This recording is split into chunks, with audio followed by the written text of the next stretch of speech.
back on the 85 Suburban. We're doing oil change and oil pan gasket right now. Trying to get the oil filter off. Things escalated.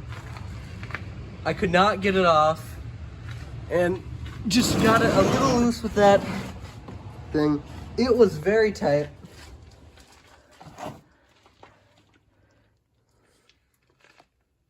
What is that? The Purelator Plus. Is there a date code on there? Nope, just science.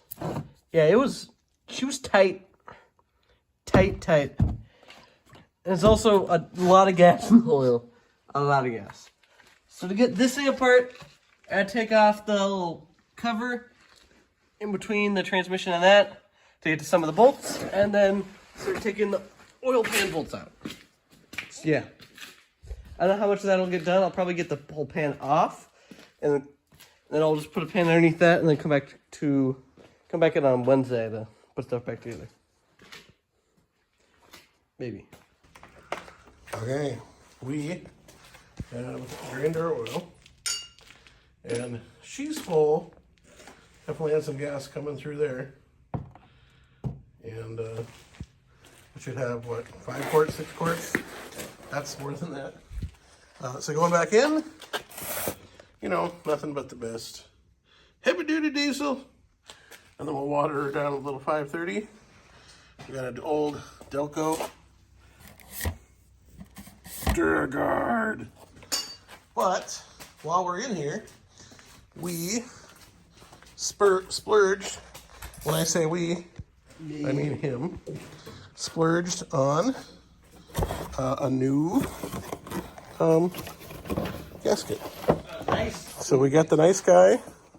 So this is the rubber reinforced. Hey, this jacket was on sale. No judging. Rubber reinforced. Came with the cool little guys that'll let that hang as you put it in. 4 big screws for the corners. 3, 4 bolts. Bunch of new ones for all those. And it comes with the star washers there. No, nice set, nice kit right here.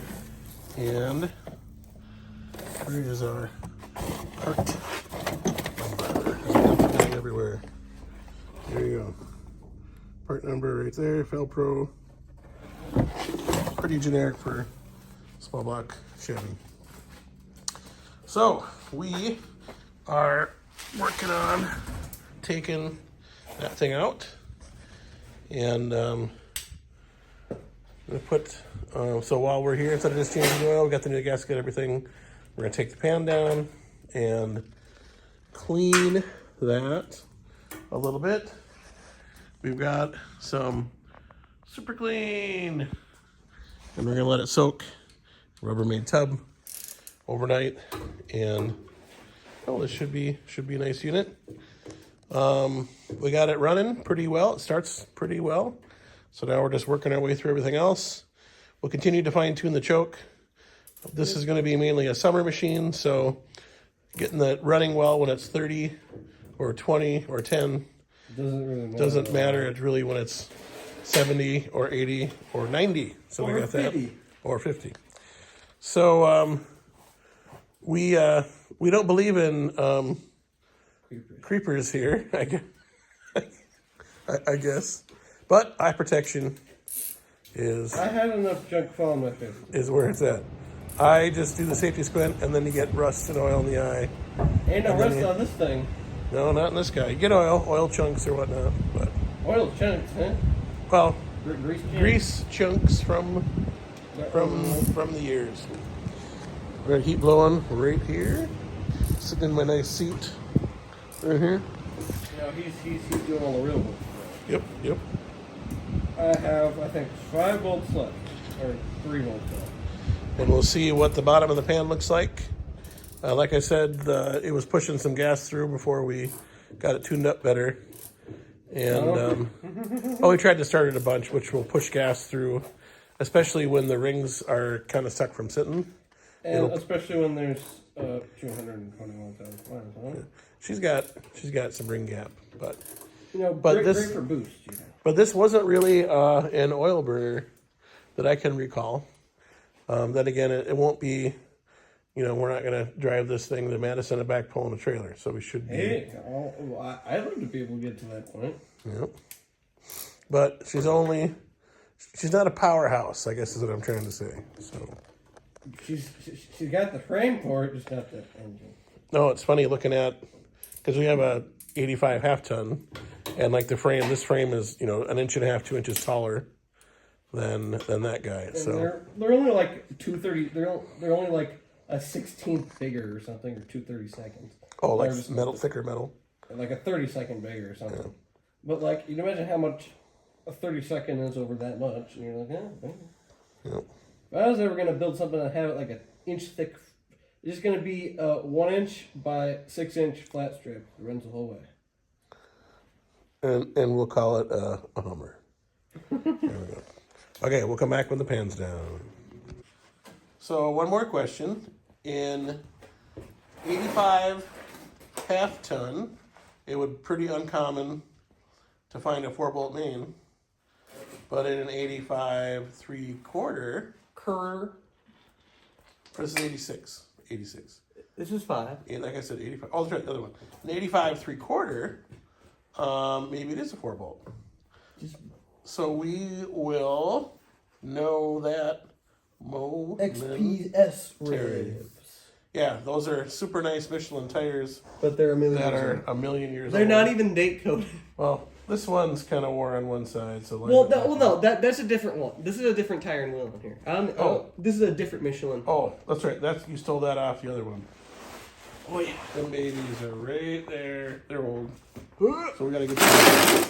But so we will know shortly if it is a 4-bolt high performance 160 horse 4-bolt main. So we're down to 1 bolt here. We're gonna give the pan a little tappy tap.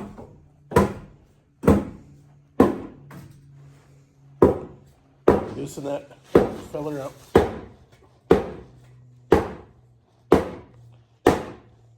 Oh. Start to wiggle.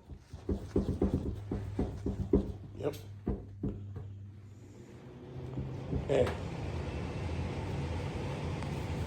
So if it moves, But not the front doesn't move though. Or part of the front doesn't move. That has been on there for a minute. As the kids say. Or as he says, a grip. A grip. Been on there for a grip. Okay. Okay, start taking the bolt. And try not to drop it on your face.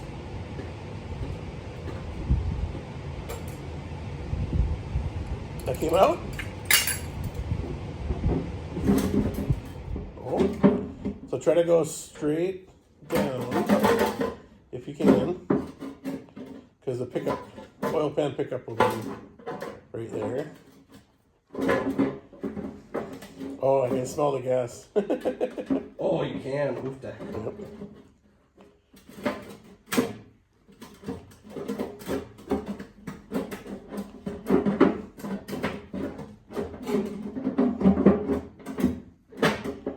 Of course, I'm legally stuck on everything. Oh, there we go. Alright. She's a 4-bolt main. Are you serious? Yep. America! And keep the pan flat. Oh. So bring her out here. So there's oil on the bottom.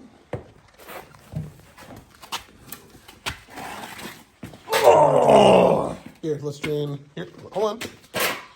Okay, that does not look Bad at all. too sketchy at all. We'll come back. Okay, quick close-up of our 4-bolt main. 4-bolt main.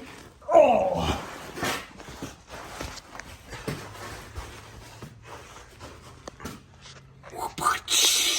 Are there any punch marks or numbers on Any rod caps or any of the mains? So on the rod caps, there does not appear to be anything. Okay.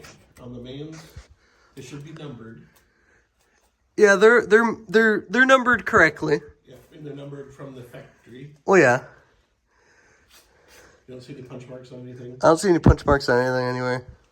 Because most machine shops will... They'll punch the little mark things as they take them apart. a little stamp on the bottom. And they'll get them back to where they are. The pickup looks real good.